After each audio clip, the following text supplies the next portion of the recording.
स्वागत है आप सबका संवाद न्यूज में। और आज हम एक बहुत ही अहम मुद्दे पर बात करने वाले हैं कि क्या प्रवासी राजस्थानियों से जुड़ने की राजस्थान की नई पहल क्या वाकई में कोई बड़े बदलाव ला पाएगी।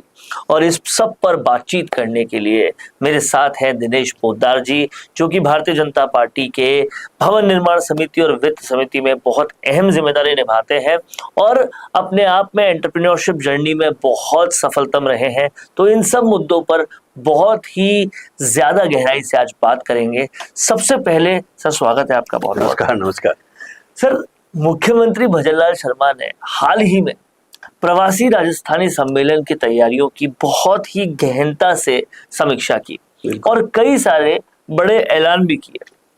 आप इस पहल को कैसे देखते हैं? देखिए वरुण जी, यह पहल जो की है माननीय मुख्यमंत्री हमारे भजनलाल जी ने, निश्चित रूप से एक बहुत ही सकारात्मक पहल है, बहुत ही अच्छा कदम है। प्रवासी राजस्थानियों का हमारे राज्य के सामाजिक और आर्थिक विकास में वर्षों से बहुत ही अहम योगदान रहा है। चाहे विदेशों में बसे अपने उद्योगपति हो, चाहे देश के अलग अलग कोनों में काम कर रहे प्रोफेशनल्स, उनके पास अनुभव, संसाधन और नेटवर्क है। बिल्कुल, जिसे ये अगर हम राज्य की योजनाओं से जोड़ दें तो ये एक बहुत बड़ी ताकत बन सकती है। बिल्कुल सही बात। माननीय मुख्यमंत्री भजनलाल शर्मा जी ने जिस तरह से इस सम्मेलन को एक नीतिगत रूप देने की बात कही है, और जैसे कि उन्होंने कहा है कि हर जिले में एडीएम स्तर का एक अधिकारी, नोडल अधिकारी बनाओ, सिंगल पॉइंट कॉन्टैक्ट सिस्टम विकसित करो। ये क्या दर्शाता है? ये दर्शाता है कि सरकार अब सिर्फ औपचारिक आयोजन तक सीमित नहीं रहना चाहती है। बिल्कुल सही बात। वो चाहती है कि वे प्रवासियों की जो समस्याएं हैं उनका वास्तविक समाधान हम कैसे कर सकते हैं, उसमें रुचि ले रही है वो। जाहिर तौर पर समस्याओं का समाधान जब होगा तो बहुत सारी चीजें हो सकती है। सरकार ने इन सब के लिए एक अलग से विभाग बनाने की भी घोषणा की है, बिल्कुल, जो खास तौर पर प्रवासी राजस्थानियों के लिए काम करेगा। पर सवाल ये है, क्या ये विभागीकरण हमेशा जैसा होता आया पहले महज दिखावा होगा या फिर वास्तव में कोई बड़ा बदलाव इससे आएगा? क्योंकि अगर बदलाव आएगा तो लगता है कि बहुत बड़े बदलाव हो सकते हैं। बिल्कुल बिल्कुल, बहुत अच्छा सवाल है आपका ये। दरअसल कोई भी विभाग तभी कारगर सिद्ध होता है जब उसके पास स्पष्ट कार्य दायित्व, बिल्कुल, संसाधन और राजनीतिक इच्छा शक्ति हो। बिल्कुल सही बात। अगर यह नया विभाग सिर्फ कागजों में ही रह गया या साल में 1-2 बार इवेंट तक सीमित रह गया तो इसका कोई असर नहीं होने वाला है। लेकिन अगर इसे प्रवासियों के निवेश, जमीन, दस्तावेजीकरण, शिकायत समाधान, शिक्षा और संस्कृति जैसे मुद्दों से सीधा जोड़ दें तो ये विभाग एक पुल का काम कर सकता है। पुल का काम करेगा ये अपना, जो प्रवासियों को न केवल राज्य से जोड़ेगा बल्कि उन्हें यहाँ की नीतियों में भागीदारी का अवसर भी प्रदान करेगा। बिल्कुल सही बात है। जो फाउंडेशन के चैप्टर्स हैं और जिला स्तर पर नोडल अधिकारियों की जो नियुक्ति है, इसमें एक शुरुआती संकेत है।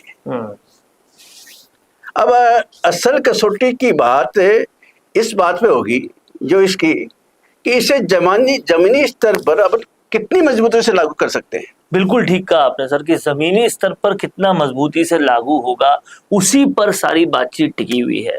मुख्यमंत्री ने 14 नए चैप्टर्स के गठन की बात कही है, जो राजस्थान फाउंडेशन को नई एक तरह से ऊर्जा और एनर्जी देंगे।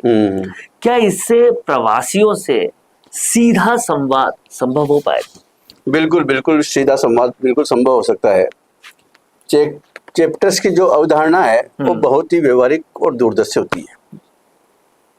जब प्रवासी समुदाय को प्रतिनिधित्व मिलेगा तो उनकी आवाज नीतियों तक पहुंचेगी।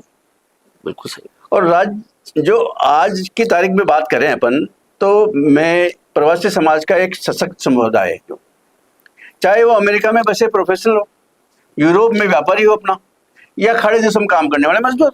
एकदम इन चैप्टर्स के माध्यम से अगर सही नेतृत्व, पारदर्शिता और फॉलोअप निश्चित किया जाए तो सरकार न केवल मुद्दे जान पाएगी बल्कि उनकी शक्ति को राज्य में विकास में भी जोड़ सकती है। एकदम सही बात। और ये सीधा संवाद राज्य की नीतियों की लाभकारी योजनाओं के लिए होगा, क्योंकि प्रवासियों के पास ऐसे अंतर्राष्ट्रीय दृष्टिकोण होते हैं जिनसे प्रदेश को नई दिशा मिल सकती है। ये बिल्कुल ठीक कहा आपने, क्योंकि वो बड़े बड़े देशों में अपने बड़े बड़े काम कर रहे हैं, इसलिए उनके पास एक इंटरनेशनल एक्सपोजर है जिसका सीधा फायदा मिल सकता है। सर, सम्मेलन में सामाजिक, औद्योगिक और आर्थिक योगदान देने वाले प्रवासियों को सम्मानित करने की भी बात कही गई है। अब देखना यह है कि क्या इससे कोई वास्तव में प्रभाव पड़ेगा सम्मानित करने से, या फिर ये सिर्फ प्रतीकात्मक ही साबित होंगे। देखिए अरुण जी, सम्मान देना तो बहुत जरूरी है और देना भी चाहिए, लेकिन उससे भी जरूरी क्या है, उसे प्रेरणा में बदलना। बड़ी बात कही आप। अगर कोई व्यक्ति अमेरिका में टेक्नोलॉजी सेक्टर में बड़ा काम कर रहा है और उसे राज्य सरकार बुलाकर सम्मानित करती है, तो ये केवल प्रशंसा ही नहीं है बल्कि एक संदेश जाएगा। एक संदेश है ये कि हम तुम्हें सुन रहे हैं, हम तुम्हें देख रहे हैं और तुम्हारा अनुभव हमारे लिए बहुत मूल्यवान है। ये मैसेज बहुत बड़ा मैसेज होगा। लेकिन यदि उसके बाद सरकार उनको यह नहीं पूछे कि वह कैसे अपने क्षेत्र में राज्य की मदद कर सकता है, तो ये महज एक मंचीय कार्रवाई बनकर रह सकती है। तो उनको पूछना भी चाहिए बार बार में। ये सजेशंस बहुत इसलिए मैं आपको यही कहूंगा कि सम्मान तो उनको दो, जरूर सम्मान देना चाहिए, लेकिन उसके साथ एक विजन भी जोड़ो। जैसे उन्हें इन्वेस्टमेंट एम्बेसडर बनाना, नीति सलाहकार बोर्ड में शामिल करना, या CSR के जरिए राज्य की कुछ योजनाओं से जोड़ना। ये वाकई बहुत बड़े इनपुट्स हैं जिनको अगर लागू कर लिया जाए तो ये बहुत गेम चेंजर साबित हो सकता है।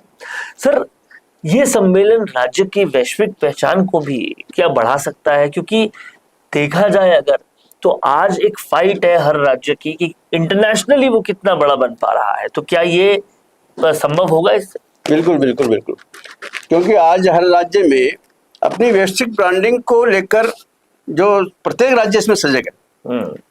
गुजरात ले लो, पंजाब ले लो, केरल ले लो, जैसे राज्य ये हैं, इनके ये प्रवासी नेटवर्क के माध्यम से ही अपनी इंटरनेशनल पॉलिसी और ब्रांड वैल्यू को बढ़ाया इन्होंने। बिल्कुल ठीक बात। तो राजस्थान की ऐतिहासिक, सांस्कृतिक और निवेश की दृष्टि में भी ये बहुत बड़ी संभावना है। राजस्थान में सच में बड़ी संभावना है। बिल्कुल। तो प्रवासी राजस्थानियों को अगर राज्य का ब्रांड एम्बेसडर मानकर इंटरनेशनल डायलॉग्स है, रोड शो है और बिजनेस समिट में शामिल किया जाए इनको, मान लो, तो इसका बहुत असर, भाई इसका असर सिर्फ निवेश में ही नहीं पड़ेगा बल्कि टूरिज्म पे पड़ेगा, हैंडीक्राफ्ट पे पड़ेगा, टेक्नोलॉजी पे पड़ेगा और एजुकेशन जैसे क्षेत्रों में इसको बहुत असर देखने को मिलेगा इसका।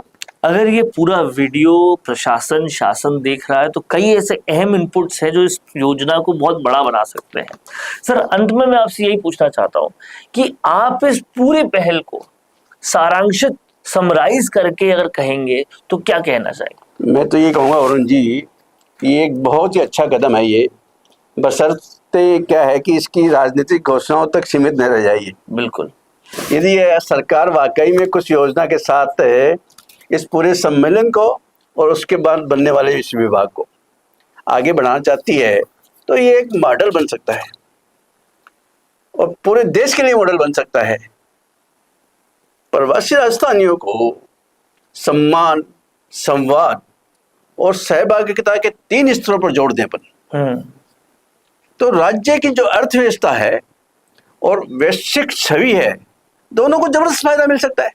बहुत बड़ी बात कही है सर ने इस वीडियो में और बहुत सारे इनपुट्स दिए हैं, क्योंकि जब हम अपने बच्चों को पढ़ाने के लिए बाहर भेजते हैं और वो बाहर देश में बहुत बड़े बड़े काम करते हैं तो उनके दिल में अपना प्रदेश, अपना देश हमेशा रहता है। अब आप कैसे उन्हें वापस सम्मान, सहभागिता देकर बिल्कुल उनसे राजस्थान के डेवलपमेंट में योगदान ले सकते हैं, वो एक अच्छी कार्य योजना पर निर्भर करता है। ये पहल बहुत अच्छी है, लेकिन जैसे आपने इनपुट्स दिए उस इनपुट्स के हिसाब से, उस विजन से चीजें हो जाए तो ये बहुत ही जबरदस्त हो सकता है। सर, बहुत बहुत शुक्रिया जुड़ने के लिए। धन्यवाद।